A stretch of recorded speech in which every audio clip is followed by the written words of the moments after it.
La caféine est parmi les molécules les plus intéressantes, surtout pour les pratiquants de musculation. Et ça sera juste après mon intro. Donc déjà, si on parlait vite fait de la fatigue et pourquoi on sent la fatigue. En gros, il y a l'adénosine qui est un nucléoside et cette adénosine est comme une clé qui ouvre des cadenas.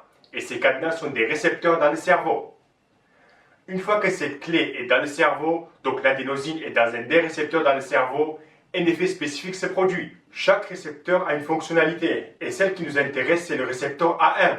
Et quand l'adénosine se fixe sur le récepteur A1, qu'est-ce qui se passe? Le cerveau envoie un signal au muscle pour se relaxer et s'endormir. D'où pourquoi tu sens la fatigue. L'adénosine, qui est bien la clé pour ce cadenas, est libérée principalement pendant un travail physique ou l'utilisation intensive du cerveau.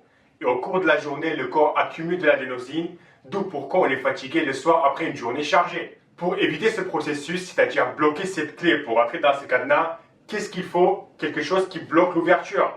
Peut-être c'est un peu le rôle de la caféine. Donc comment la caféine réagit sur le cerveau? Quand tu te réveilles, ton corps a métabolisé les molécules d'adénosine. Les clés sont prêtes.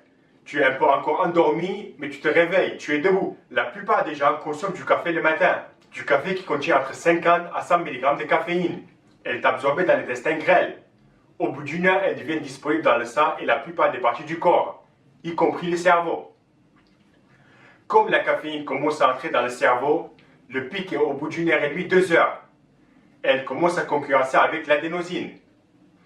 Tu te rappelles la clé et le cadenas, donc la caféine essaie de dégager la clé pour se mettre dans le cadenas, pour bloquer le trou. Et du coup, c'est ce qui te donne un coup de pêche. Ceux qui boivent du café et 10 minutes plus tard, ils vous disent « c'est bon, je suis en forme ».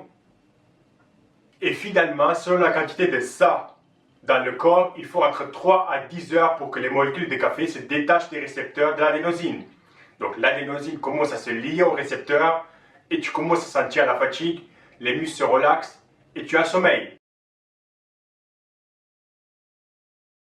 Voilà l'histoire de la caféine.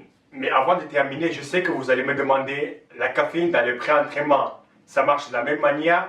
C'est-à-dire, il faut 1h30 à 2 heures pour que ce soit le pic, et puis entre 3 à 10 heures pour que ce soit éliminé. Dans les pré-entraînements, vous trouvez en général 200 mg de caféine. Il te faut une vingtaine de minutes pour que tu commences à sentir les effets. Puis selon la forme de caféine, si par exemple tu avales les cachets de caféine, le pic sera après 1h30, 2 heures. Le café, les boissons comme le Red Bull ou les pré-entraînements, le pic c'est entre 45 minutes et 1 heure. Puis si tu as le ventre vide, l'absorption est accélérée. Et au contraire, si tu as mangé un repas, surtout un repas riche en fibres, et tu consommes de la caféine, l'absorption est ralentie. Donc si c'est une question de salle et performance, car oui, il y a des études qui montrent que la caféine améliore les performances, d'où dans beaucoup de fédérations sportives, c'est une substance interdite, le top sera de manger un dernier repas 2 heures avant, puis prendre la caféine 15-20 minutes avant de commencer la séance, 15-20 minutes, puis 5-10 minutes d'échauffement, tu seras plein dedans. Voilà, merci et à la prochaine vidéo.